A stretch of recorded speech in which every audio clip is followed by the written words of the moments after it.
Start a small business. No need to work 40, 50 hours a week, slaving your life away.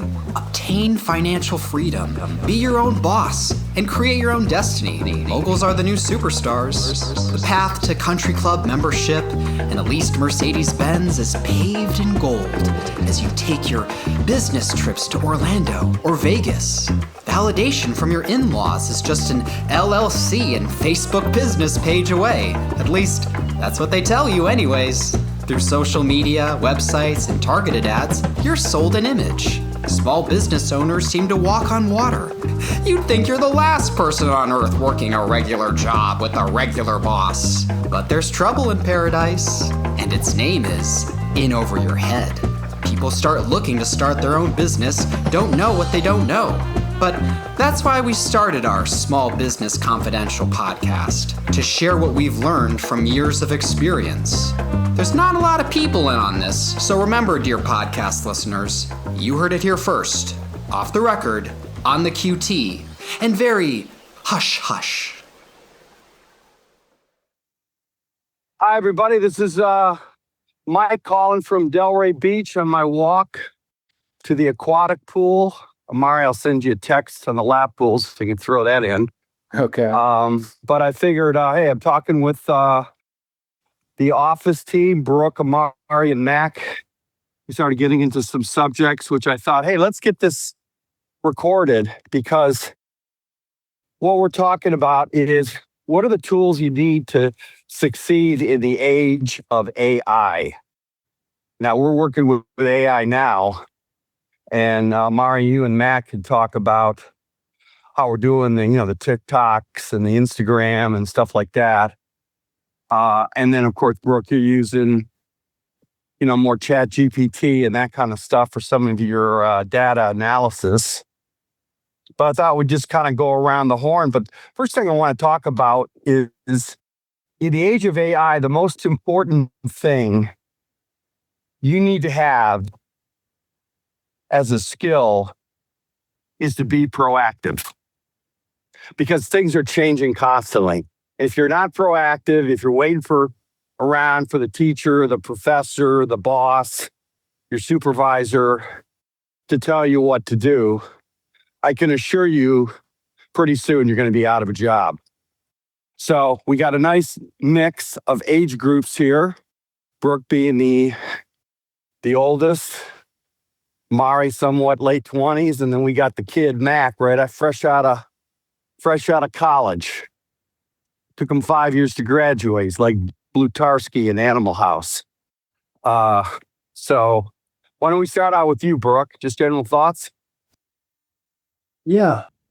I mean, I'll give you a good example of something that I use ChatGPT for. I think whatever you're using it for, just imagine what profession it's tied to. So I'll give you a good example. Over the weekend, I was online researching different workout plans, running plans. And I was like, you know what? Well, let me just punch everything into ChatGPT. And I said, here's what I like to do. Here's my schedule. And, you click enter and it sends you this super detailed breakdown. All right, Monday it's this many miles, Tuesday's this, blah, blah, blah.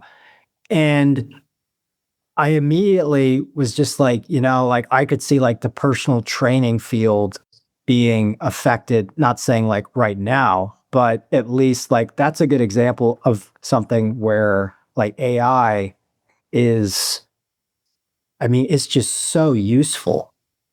When I was sick, when I had the flu, I was punching in every day, hey, here's my symptoms, here's my temperature, here's what I did the night before. And ChatGPT was giving me, advice, and I listened to the advice after a couple days of, being stubborn. And the advice that it gave me was super spot on. I ironically went to the doctor just to do a final kind of a checkup. And I told her, because my wife was super skeptical about, no, you can't trust ChatGPT with, the flu, and, you really need to see a doctor. Well, I told the doctor, I said, hey, I'm just curious, like your thoughts. I was punching in my symptoms into ChatGPT, and she was like, I don't repeat this. So I'm repeating it now on a podcast. But she said, ChatGPT for common sicknesses like that is just super helpful.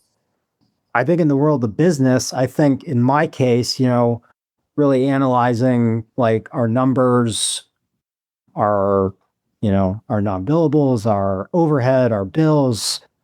I mean, ChatGPT is made for that kind of stuff. Right. Even as something as, doing like a land contract for purchasing a property. I mean, you punch in all the info, you take 5 minutes, you make sure what you're entering in is correct, like your taxes, insurance, your principal, the sale price of the house. Within 2 minutes, it generated, or not 2 minutes, within like 5 seconds, it generated a 60-month amortization schedule. So that just saves you either a bill you'd have to pay your accountant or you spending a couple hours screwing around on a spreadsheet. Yeah, let me jump. Go ahead, Brooke. Tell me when you're done. No, I just think like for anyone out there, before I really found ChatGPT, I was using like, Safari, I was using Google. I think the next time you're curious about searching for something on Google, just search it on ChatGPT. Yeah, And especially see how powerful it can be. yeah, it's just it's Google Encyclopedia on steroids. Hey, let me jump over to you, Mac. I didn't mean to be sarcastic with the Blutarski. But that actually is a compliment. It wasn't sarcasm because if those of you who are Animal House aficionados like me, he's the guy that had the worst grades and he ends up being senator at the end of the movie. I don't know if you remember that. He captures the girl, the beautiful girl. He's in he's heading out of town with her next to him now. He's swashbuckling pirate, and they freeze frame it, and they say, "Where's this guy? Where's he ends up 20 years from now?" And he's Senator Blutarski, and so. But you know what's fascinating, Mac, about your resume is you changed majors, right? Yeah, I did a couple times. Yeah, and I think that is, in retrospect, I think that's to your credit because you've got to be able to be very flexible about what you want to do, especially in this era.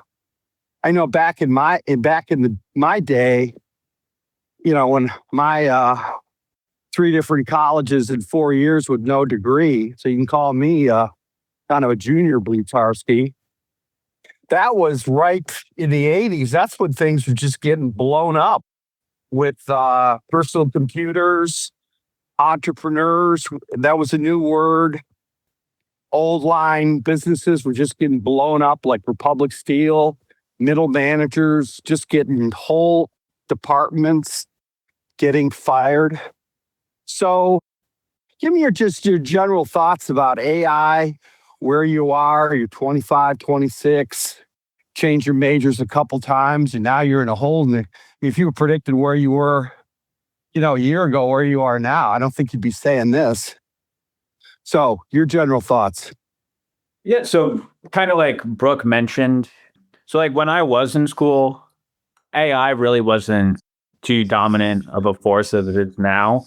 So kind of, as I've worked different jobs and, kind of got used to the technology, as Brooke said, like, as he's like Googled stuff less and less and just taken it to AI, like I've done the exact same thing for like my workouts, just when I'm sick, anything, like just plug it in there and kind of like, I think it's a skill to learn kind of how to read it. And, maybe not take everything word for word from there, but, just taking the pieces and parts of that information you need. I mean, it's a click and instant and it's right there for you. And Amari and I also use it for a lot of creative stuff as well. when it comes to marketing ads, things along those lines. Like we can't just plug it in and have everything done. But if there are like certain sections we're stuck on, anything along those lines, it saves us a ton of time. Yeah. Could transcribe audio to text, things along those lines. So I think it just saves a lot of time. And if there's a bit of a skill in learning how to use the prompts, how to use the AI, and the more you use it, the better you get at it. Yeah. It's like anything. Yeah, I just think it's a huge time saver. Yeah. What's your thoughts, Amari? Working with Mac, and 3 weeks ago you were doing AP deposits and mini jobs, and now you got both feet planted in the marketing and AI and working with Mac. Your general thoughts? Yeah. If someone tells me that they use ChatGPT instead of just defaulting to me, Brook, or you, I'm saying thank you. Just because using it at all is a step towards being proactive, which we've had a lot of people who they see me at my desk, they see Brook at his desk, and they just want to dump questions or complaints or whatever to us and have us figure all the answers out.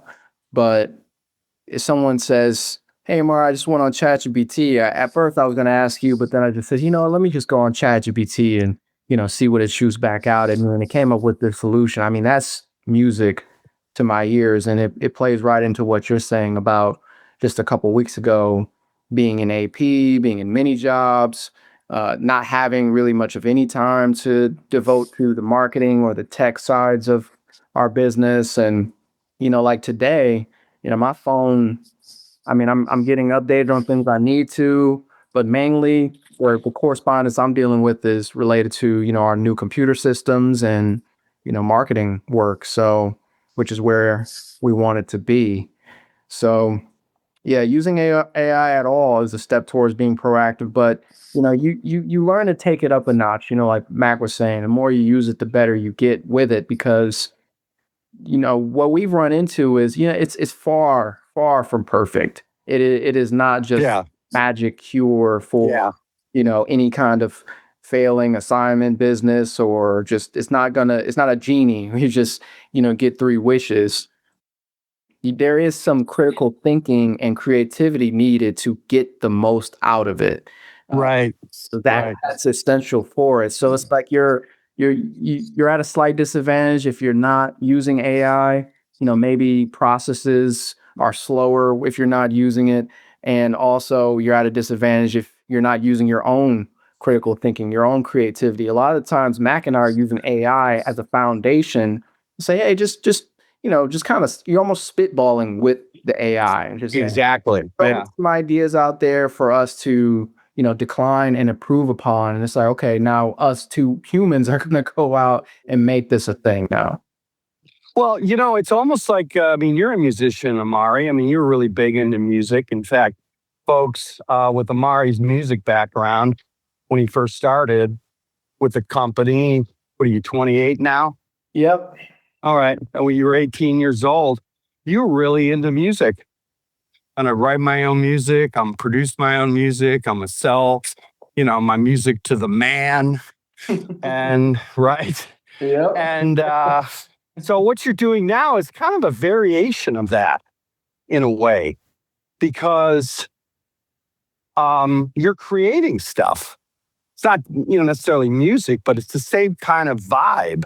And I was thinking about, history of the Beatles, after they got, through with the initial phase of Beatlemania, they started cutting some amazing albums. Revolver, Rubber Soul, the White Album, Abbey Road. But especially, Revolver was just a landmark because, and I'm not a musician, so correct me, but they started using reverb, which nobody had done before. Now they're telling their record label, we are not doing any more dumb tours.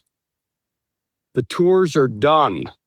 We are going to be in the studio Yeah. and we are going to work on our music, which was unheard of then. Right. But I think we're in the process of experimentation, and those out there listening, and this is what we're evangelizing at work. We want all our people to be proactive. Hey, what did you find on ChatGPT? Did you look it up? Right. Were you waiting for me to give the answer? Because in the old model, the old educational model, if you wanted to get a particular job, say a white collar job, you had to go to school. That's one thing, being a plumber, being a heart surgeon. I mean, obviously there's got to be some schooling, but a lot of even like being a plumber, an HVAC guy, you could self teach your stuff this. I mean, look what we did last year with the swimming pool. I mean, it's one of our our subcontractors who we were working with last year, Michael, who everyone loved.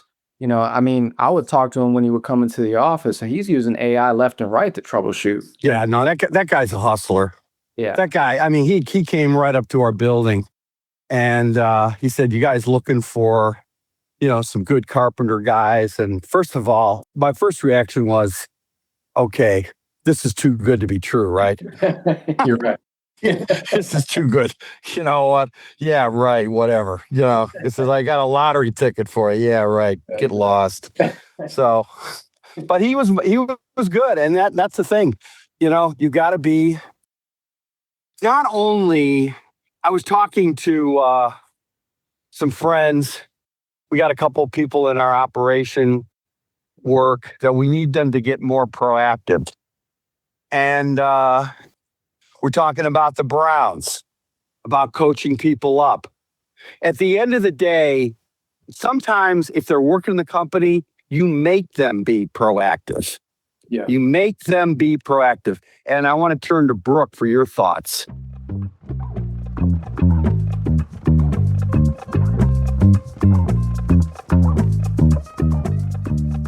Hey, let's stop here. We got to pay some bills. 30 seconds, and we'll be back. If you enjoy listening to our Small Business Confidential podcast, we're sure you'll enjoy our first podcast, The Cleveland Real Estate Investor. We give outside investors an inside look into the real estate market in Cleveland. Cleveland has been on the rise, and investors from all over see those cheap prices and salivate. Our job is to educate those investors and steer them in the right direction with several years of experience of how to do it right and many examples of how to do it wrong. Find the Cleveland Real Estate Investor podcast on any app you listen to your podcast today.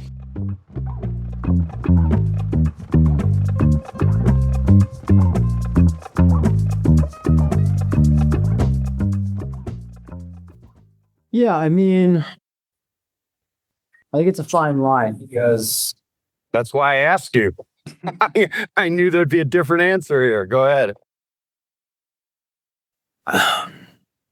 I think at the end of the day, when it's an employee-employer relationship, at the end of the day, if there's resistance, someone not wanting to do something, like I can accept if someone says, hey, you know what? I really don't want to do this because I can't.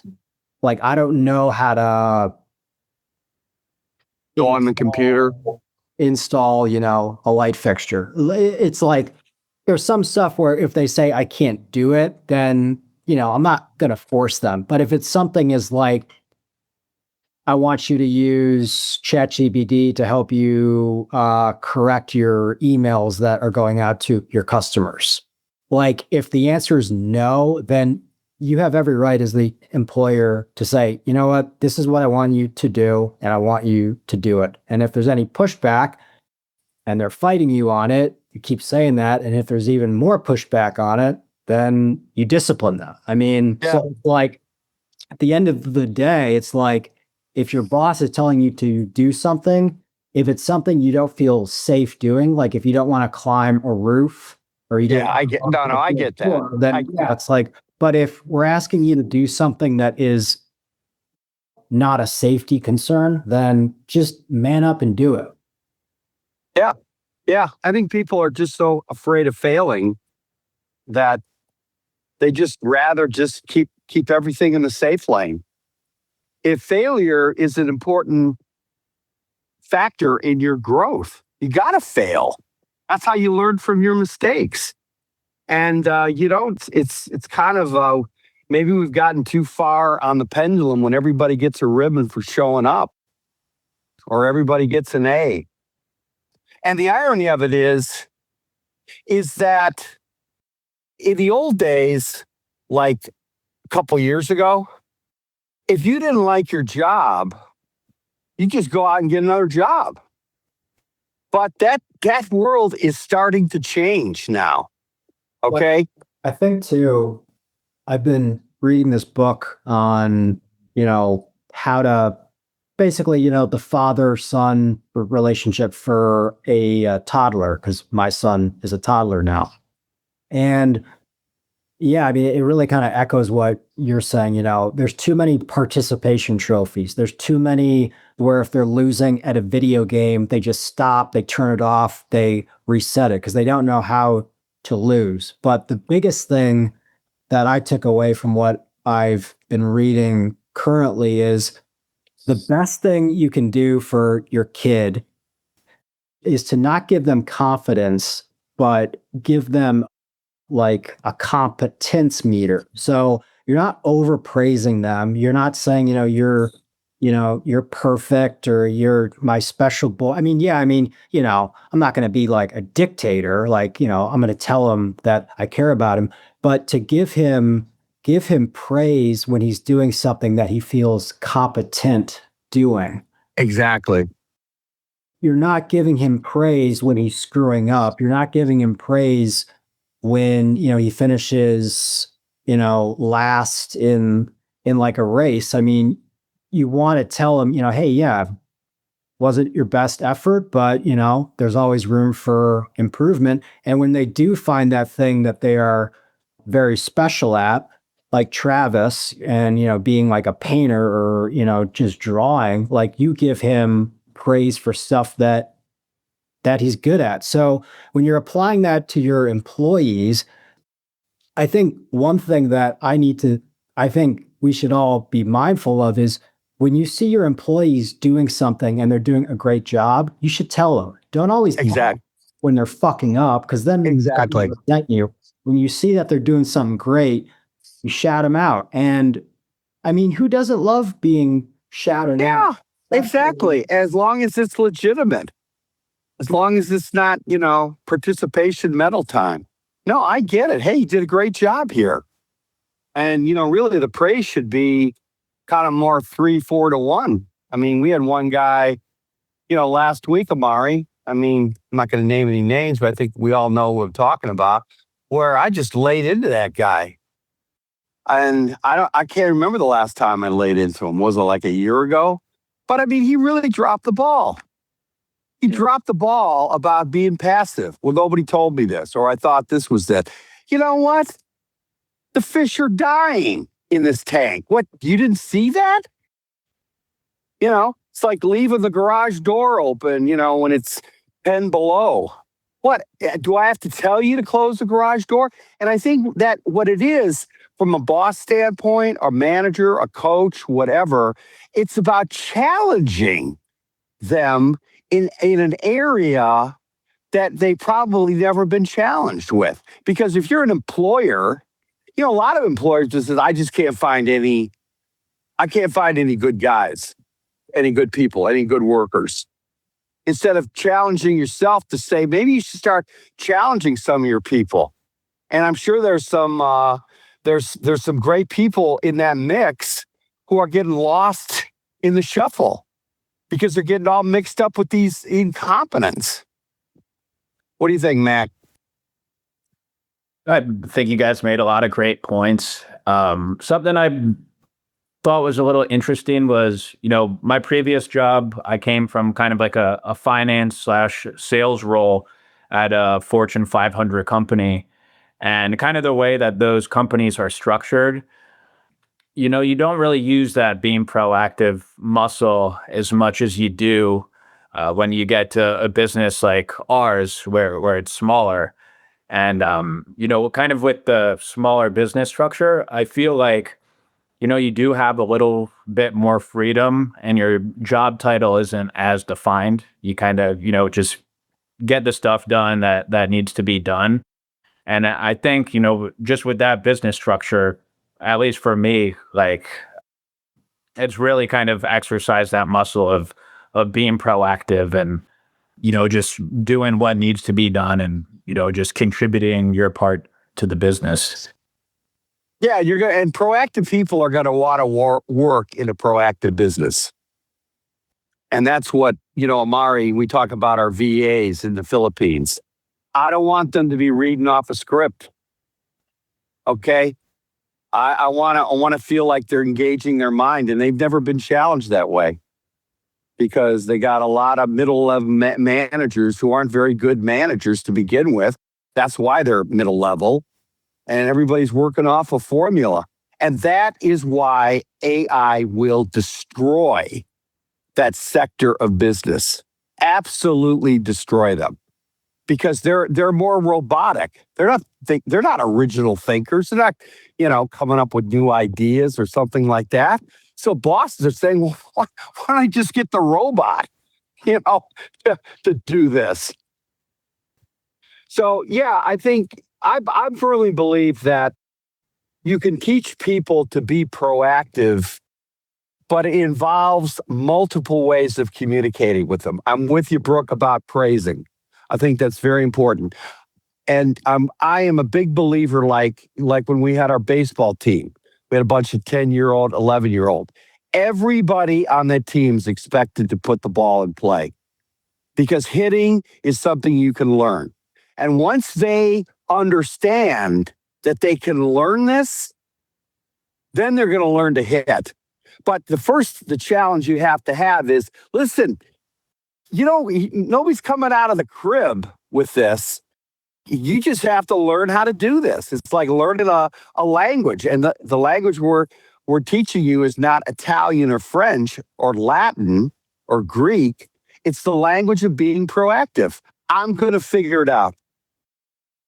Give me that. What do you need done, Mrs. Jones? If you're out there selling. Well, I need this. You know what? I'm going to figure it out. We're going to get this taken care of. I mean, that is a rare quality. And AI is there to help you figure it out. It's not there to do it for you. Yeah. Your thoughts, Amari? Yeah, I think talking about managing, talking about raising the bar for everyone, in an organization to be proactive. I think it's infectious, whatever energy that's going around. If it's negative energy, a ton of complaints, that's what's going to get spread around. If it's more people having those walls up, those boundaries up and saying, no, we can do this.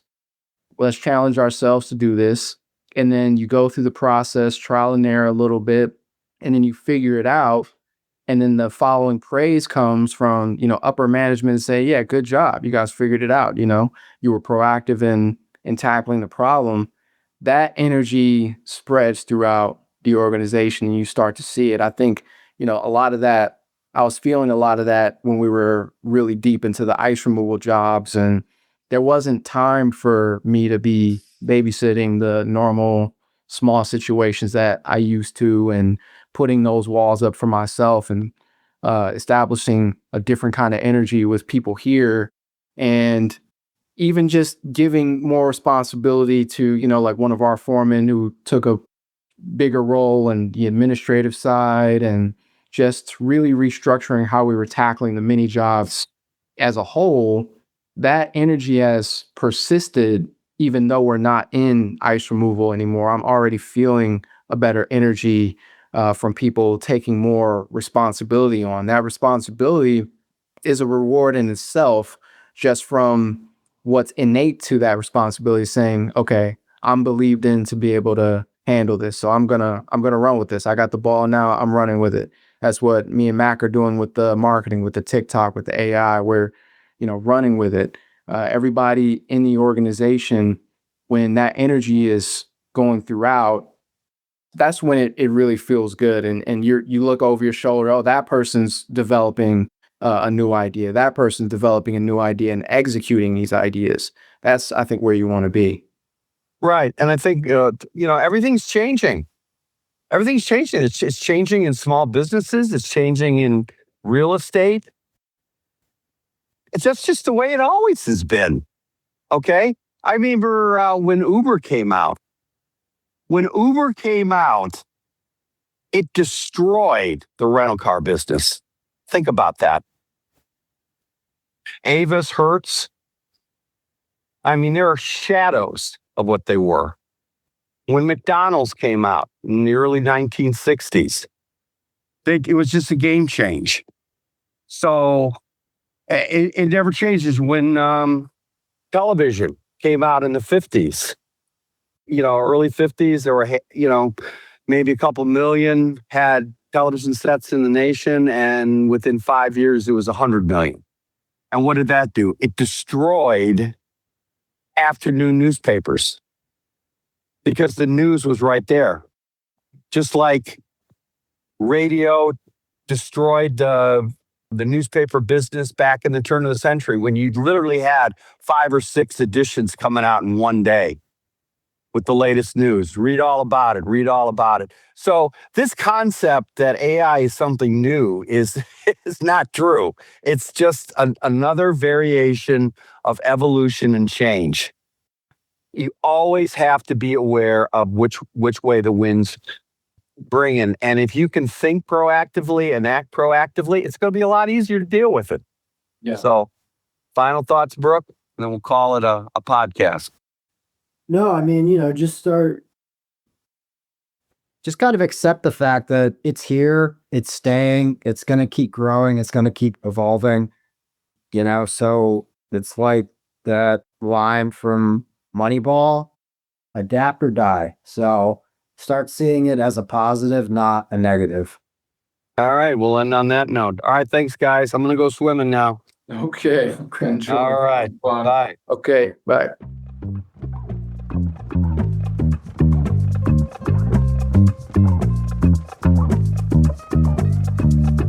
Thank you for listening to the Small Business Confidential. To support, please follow us on Instagram, Facebook, YouTube, and Twitter. Also add our podcast to your favorite streaming services. Everything is appreciated, and we'll be back soon with another episode and upload schedule. The person voicing the intro's name is Travis Riley. Thank you, Travis. And the music was done by our engineer, me, Amari.